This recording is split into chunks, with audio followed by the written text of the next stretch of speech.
Hi guys, നമ്മളിന്ന് പോകുന്നത് കുട്ടിക്കാനത്തുള്ള അമ്മച്ചി കൊട്ടാരം കാണാനാണ്. ഇതാണ് അങ്ങോട്ടേക്കുള്ള വഴി. നല്ല ഡെവലപ്പായിട്ടുള്ള വഴിയൊന്നുമല്ല. ഞാൻ ആദ്യമായിട്ടാണ് ഈ വഴി വരുന്നത്. അതിൻ്റെ ഒരു എക്സൈറ്റ്മെൻറ്റ് എനിക്ക് ശരിക്കും ഉണ്ട്. പിന്നെ ഇതിനു മുമ്പ് ഞാൻ അമ്മച്ചി കൊട്ടാരം കാണാൻ വന്നിട്ടില്ല. പറഞ്ഞു കേട്ടിട്ട് മാത്രമേ ഉള്ളൂ. അതും എൻ്റെ ഫ്രണ്ട്സൊക്കെ ഇവിടെ വന്ന് കഥ പറയുമ്പോൾ ഒരു ക്യൂരിയോസിറ്റിയൊക്കെ നമുക്ക് തോന്നുമല്ലോ. അങ്ങനെ നമ്മൾ ആ പ്ലേസ് കാണാനായിട്ട് ഇന്ന് പോവുകയാണ്. പെട്ടെന്നെടുത്തൊരു തീരുമാനമായിരുന്നു.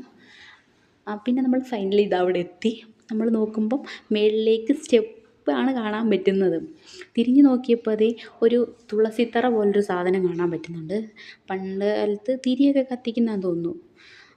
അങ്ങനെ നമ്മൾ അതൊക്കെ നോക്കി നിന്നിട്ട് നേരെ ആ സ്റ്റെപ്പ് വഴി അമ്മച്ചി കൊട്ടാരം കാണാനായിട്ട് കയറിപ്പോകാമെന്ന് വിചാരിച്ചു. അങ്ങനെ നമ്മൾ ആ സ്റ്റെപ്പിൽ കൂടെ കയറിപ്പോയിക്കൊണ്ടിരിക്കും. ഞാനാണെങ്കിൽ എന്താ പറയുന്നത്, ഇവിടെ വല്ല പേരയുണ്ടോ എന്നൊക്കെയാണ് നോക്കിയത്. പേരയ്ക്ക നമുക്കൊരു വീക്ക്നെസ്സാണ്. അങ്ങനെ നമ്മളിത് പേരയൊക്കെ നോക്കി അങ്ങോട്ടേക്ക് ആ സ്റ്റെപ്പ് കയറിക്കൊണ്ടിരിക്കുകയാണ്. അവിടെ ചെന്നപ്പോൾ ഞാനൊരു പേര കണ്ടു. പേരയ്ക്ക 1-2 ഉണ്ടായിരുന്നു. പക്ഷെ പറിക്കാൻ എനിക്ക് മടിയായിരുന്നു, എല്ലാവരും ഉള്ളതുകൊണ്ട്. അതുകൊണ്ട് ഞാൻ നല്ല കുട്ടിയെ തന്നെ നടന്നങ്ങ് പോയി. നമ്മൾ ആ സ്റ്റെപ്പ് കയറിയപ്പോൾ തന്നെ അമ്മച്ചി കൊട്ടാരത്തിൻ്റെ ഒരു ഇടിഞ്ഞു പൊളിഞ്ഞ ഒരു എന്താ പറയുക പ്ലേസ് കാണാൻ പറ്റുന്നുണ്ടായിരുന്നു. നമ്മളങ്ങനെ അമ്മച്ചി കൊട്ടാരം കാണാനുള്ളൊരു ഇതിൽ കയറി അങ്ങ് ചെന്നു.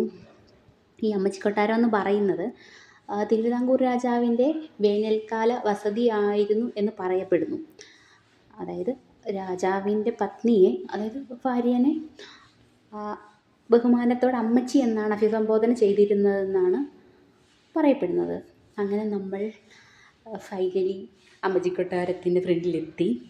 വേറെ ഫ്രണ്ടിൽ കൂടെ ഒരു എൻട്രൻസ് ഉണ്ട്. പക്ഷെ നമ്മൾ ബാക്കിലുള്ള സ്റ്റെപ്പ് വഴിയാണ് കയറി വന്നത്. അവിടെ ചെന്നപ്പോൾ കുറേ ആളുകളൊക്കെ ഉണ്ടായിരുന്നു. അവർ ഫോട്ടോയൊക്കെ എടുക്കുന്നുണ്ടായിരുന്നു. അങ്ങനെ നമ്മളെ ജനലിൽ കൂടെ നോക്കിക്കൊണ്ടിരുന്നപ്പോൾ അവിടുത്തെ ആ അപ്പച്ചൻ വന്നിട്ട് നമ്മളെടുത്ത് ചോദിച്ചു അകത്ത് കയറി കാണണോ. നമ്മൾ പറഞ്ഞു കാണണോ. എന്നപ്പോൾ ഒരു 50 രൂപ അപ്പച്ചന് കൊടുത്തിട്ട് നമ്മളകത്ത് കയറി.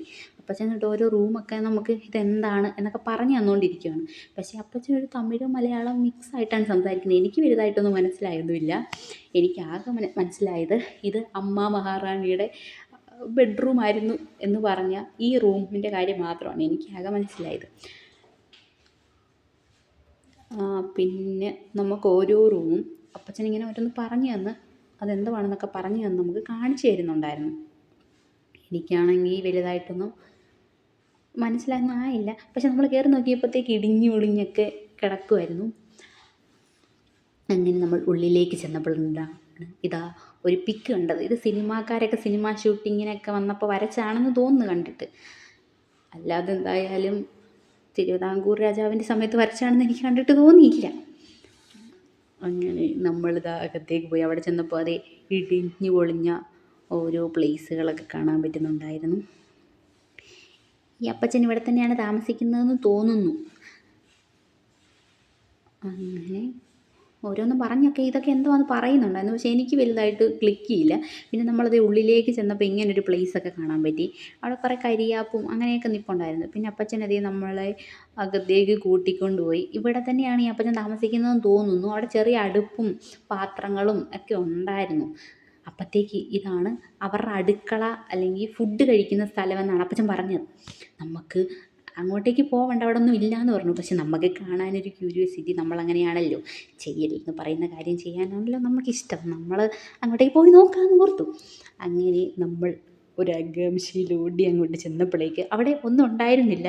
ഫുൾ എന്താ പറയുന്നത്, ഒരു കത്തിക്കരിഞ്ഞൊരു സ്ഥലം പോലെയായിരുന്നു. അവിടെ എല്ലാം കത്തിക്കരിഞ്ഞു പോയെന്നാണ് അപ്പച്ചൻ പറഞ്ഞത്. അവിടെ ഇരുന്നാണ് ഇവർ ഫുഡ് കഴിച്ചതെന്നൊക്കെ.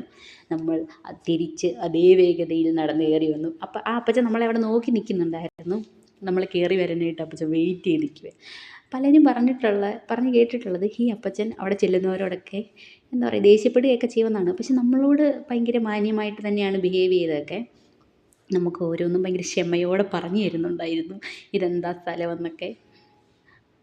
ഈ അപ്പച്ചൻ ഇവിടെയാണ് താമസിക്കുന്നത് എന്ന് തോന്നി.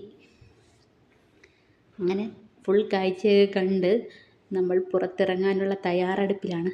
നമ്മളെ പുറത്തേക്ക് കൂട്ടിക്കൊണ്ട് പോവുകയാണ് ഈ അപ്പച്ചൻ. ഫ്രണ്ടിലുള്ള ചേട്ടനോട് അപ്പച്ചൻ എന്തൊക്കെയോ സംസാരിക്കുന്നുണ്ടായിരുന്നു. എനിക്ക് വലുതായിട്ടൊന്നും മനസ്സിലായില്ല. അങ്ങനെ നമ്മൾ കയറി വന്ന സ്ഥലത്ത് തന്നെ തിരിച്ചെത്തി. കണ്ടോ ഇടിഞ്ഞു പൊളിഞ്ഞൊക്കെ കിടക്കുന്നത്. ഇവിടെ സിനിമ ഷൂട്ടിങ്ങൊക്കെ നടന്നിട്ടുണ്ടല്ലോ. അങ്ങനെ നമ്മൾ തിരിച്ചിതാ കയറി